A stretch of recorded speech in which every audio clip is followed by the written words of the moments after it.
सूचना केवल हमारे विचार हैं, वित्तीय सलाह नहीं। निर्णय लेने से पहले खुद शोध करें। किसी भी लाभ या हानि के लिए हम उत्तरदायी नहीं हैं।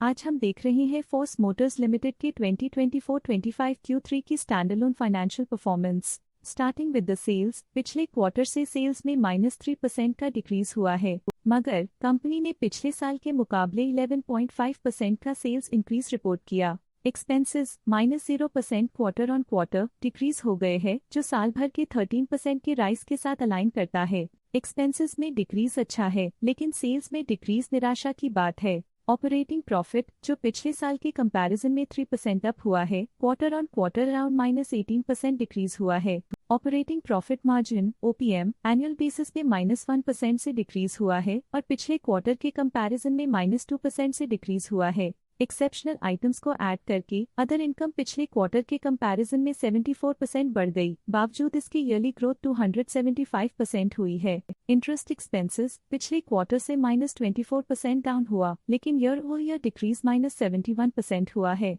डिप्रिशिएशन कॉस्ट में 3% का क्लाइम देखने को मिला और ईयरली बेसिस पे 3% का इंक्रीज देखा गया। प्रॉफिट बिफोर टैक्स एनुअली 18% बढ़ा, लेकिन प्रोसीडिंग क्वार्टर से -21% डिक्रीज हुआ है। इस साल कंपनी ने 35% टैक्स पे किया और क्वार्टरली कंपनी ने 36% टैक्स पे किया है। नेट प्रॉफिट ने ईयर ऑन ईयर 16% का इंक्रीज दिखाया, लेकिन लास्ट क्वार्टर से -22% का कंट्रैक्शन हुआ है। इस क्वार्टर के दौरान कंपनी का परफॉर्मेंस इतना अच्छा नहीं रहा।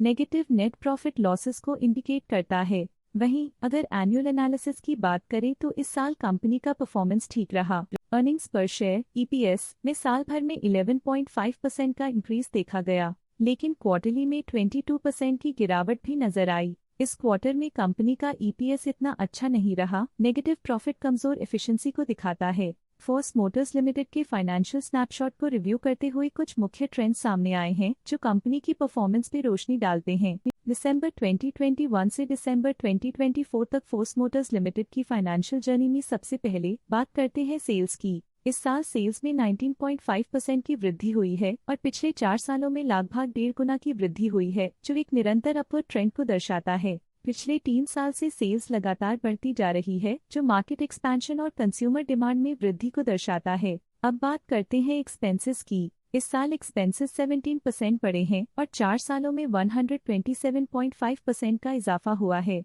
इस साल सेल्स और एक्सपेंसेस एक साथ बढ़ रहे हैं, जो बैलेंस्ड ऑपरेशनल अप्रोच को दर्शाता है। ऑपरेटिंग प्रॉफिट का सफर स्टेडली ऊपर चढ़ रहा है, इस साल 30% की बढ़ोतरी के साथ, और पिछले 4 सालों में लगभग 32 गुना का नोटिसेबल राइज हुआ है। पिछले 3 साल से ऑपरेटिंग प्रॉफिट लगातार बढ़ रहा है, जो कॉस्ट मैनेजमेंट और ऑपरेशनल कुशलता को दर्शाता है। नेट प्रॉफिट का सफर ऊपर की ओर चल पड़ा है, इस साल 22.5% की चढ़ाई के साथ पिछले 4 सालों में लगभग 7 गुना की शानदार वृद्धि हुई है। पिछले 3 साल से नेट प्रॉफिट लगातार बढ़ रहा है, जो फाइनेंशियल हेल्थ को मजबूती देते हुए इन्वेस्टर्स का ध्यान आकर्षित करता है। इस साल EPS ने ऊंचाइयों को छुआ है 22.5% की वृद्धि के साथ, जो पिछले 4 सालों में लगभग 7 गुना की मजबूत वृद्धि पर आधारित है। पिछले 3 साल से अर्निंग्स पर शेयर EPS में लगातार इजाफा हुआ है, जो प्रॉफिट ग्रोथ को मजबूती देते हुए शेयर होल्डर वैल्यू को बढ़ा रहा है। चलिए अब बात करते हैं शेयर होल्डिंग पैटर्न की। फोर्स मोटर्स की शेयर होल्डिंग रिपोर्ट्स कुछ इस प्रकार की हैं, जो दिसंबर 2024 के 31 तक चलता है। ये रिपोर्ट कंपनी के शेयर्स की डिटेल्ड जानकारी देता है, जिसमें promoters, promoter groups, foreign investors, public investors और सरकारी एंटिटीज शामिल हैं। पब्लिक हेल्थ शेयर्स का परसेंटेज 2024 के सितंबर में 29.56% से 2024 के दिसंबर में 29.31% तक डिक्रीज हो गया। इस डिक्रीज से साफ है कि इस टाइम पीरियड में कंपनी में पब्लिक का हिस्सा डिक्रीज हुआ है। जब कंपनी के शेयर्स का अधिकतम हिस्सा प्रमोटर्स, FII, DII या गवर्नमेंट के पास होता है, तब ये माना जाता है कि कंपनी मजबूत हाथों में है, जो स्थिरता और मजबूत समर्थन को दर्शाता है और इस मार्केट की स्थिरता बनी रहती है। डोमेस्टिक इंस्टीट्यूशनल इन्वेस्टर के शेयर होल्डिंग में थोड़ा डिक्रीज आया 2024 के सितंबर से 2024 के दिसंबर में, जो दिखाता है कि डोमेस्टिक इंस्टीट्यूशंस ने अपने स्टेक को -0.01 से डिक्रीज किया है। FII, फॉरेन इंस्टीट्यूशनल इन्वेस्टर्स ने अपना शेयर होल्डिंग सितंबर 2024 में 7.89% से दिसंबर 2024 में 8.15% तक इंक्रीज किया। ये बताता है कि फॉरेन इंस्टीट्यूशंस ने कंपनी में अपना इंटरेस्ट 0.26% तक इंक्रीज किया है। ये था कंपनी का करंट शेयर होल्डिंग पैटर्न। आज के लिए फाइनेंशियल सेक्टर में इतना ही। देखने के लिए धन्यवाद। स्टॉक लेटेस्ट न्यूज अपडेट के लिए चैनल को सब्सक्राइब करें और वीडियो को लाइक एंड शेयर करें।